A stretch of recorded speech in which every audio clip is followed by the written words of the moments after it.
what I mean? You need a whole warehouse and a whole team of guys doing this all day. Like you couldn't deliver it out. You needed them for that. But like, yeah, now that's not there. It's not a thing.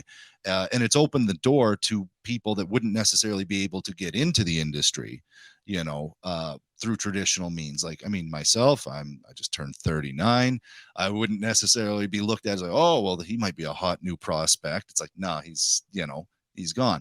But if I do it on my own and I put it out there and shop it well enough, I can potentially find a market and an audience for what I do, and maybe Absolutely. hopefully live off of it Sure. comfortably Yeah. someday, right? As is the dream, I think, for everybody. But yeah. It just depends on the level of work you put into it. Like the guy that who taught me about the email list thing yesterday, he Mhm. was already in his I think late 40s to 50s, and he's supporting like 4 kids with his music, and he's been Hey, doing that for Fantastic. like awesome. 4 years now. So he became like a Yeah, professional musician in his 40s or 50s. So this thing you have to be like, I don't know, in your early 20s to make it is also not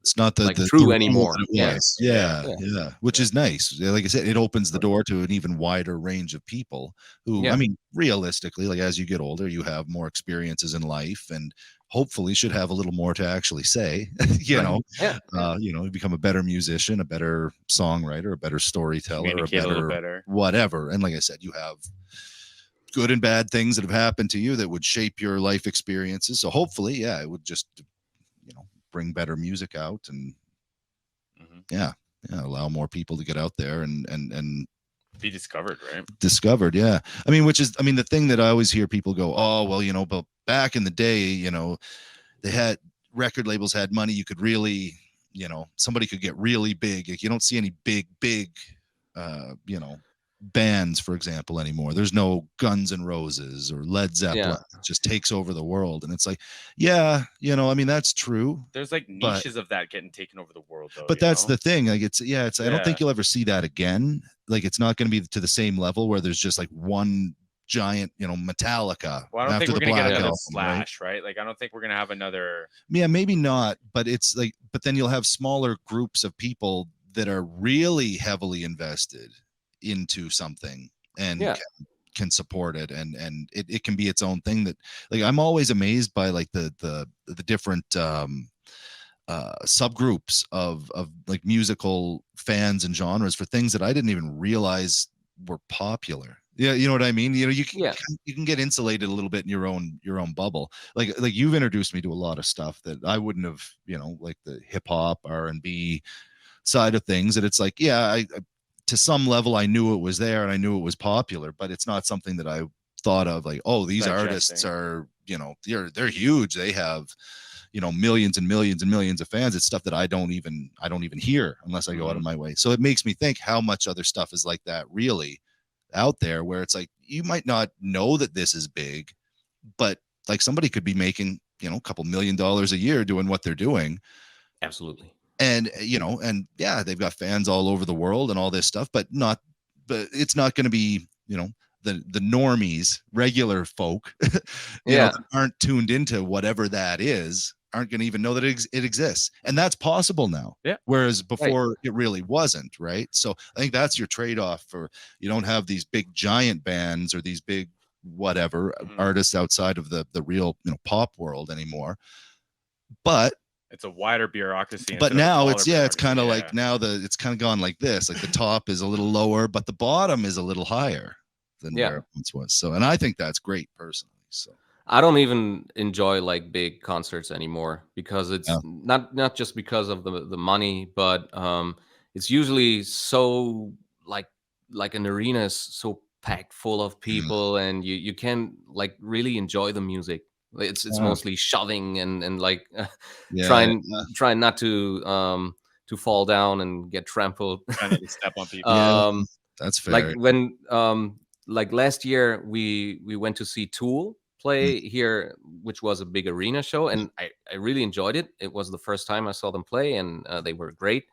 But a month later we went to see Jerry Cantrell at a Mm. small club, and I had so much more fun Yeah. seeing him and like being very close to him.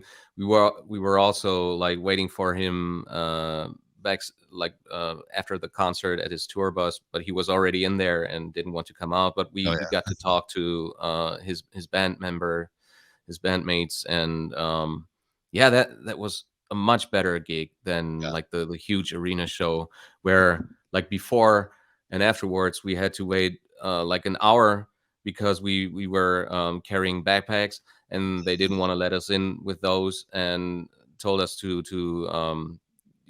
put them to give them to Yeah. the wardrobe guys, but they were like around the place on the other side of the place, and there was like a huge line of people waiting there because so many people were carrying Everybody needs bags, and their stuff. Yeah. it was such a hassle. And Yeah. yeah, smaller concerts are much better in my opinion, at Yeah. least. There's a band from Ontario here called the Glorious Sons. Yeah. And like I saw them when they were a bar band, and then I saw them in their first few like theater tours where there's like 1,500 to like 2,200 people.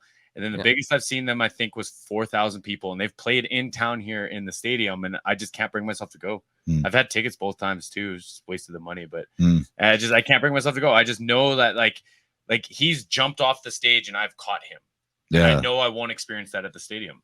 You know what I mean? I've had his sweat pouring out my face before. And I won't get at the stadium, so it's just like I can't bring myself to go and be watch a theater of the same band that I've I've handed beers to the guy, right? No, Like, it's I don't know. fair. It's fair. different. Yeah. What do you think of the virtuoso thing? I kind of saw you posting about this the other day.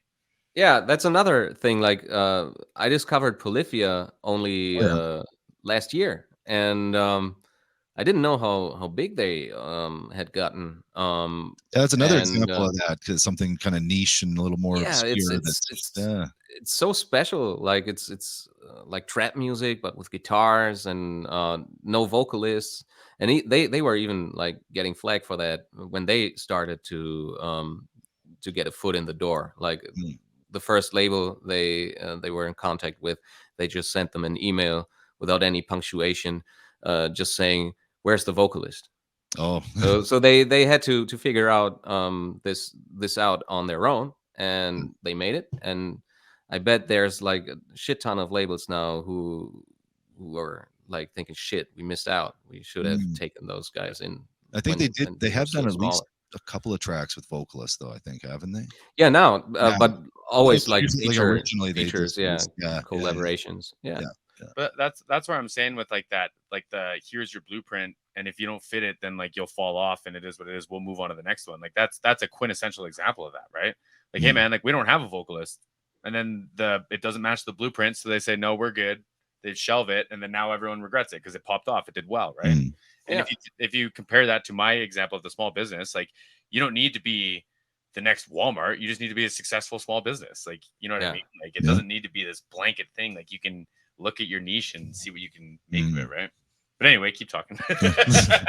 No, that's right. I mean, and like if we stick to that comparison, like a smaller business, you have much more control over the quality of your product. Yeah. So if you're a small bakery, it's easier to make like good bread or whatever. And if you become like a franchise and you got so many different places to take care of, the quality will suffer. You see that with places like McDonald's. I can only imagine, like back in the 50s when they were just starting out, their burgers probably tasted very good. They were probably real burgers. Yeah.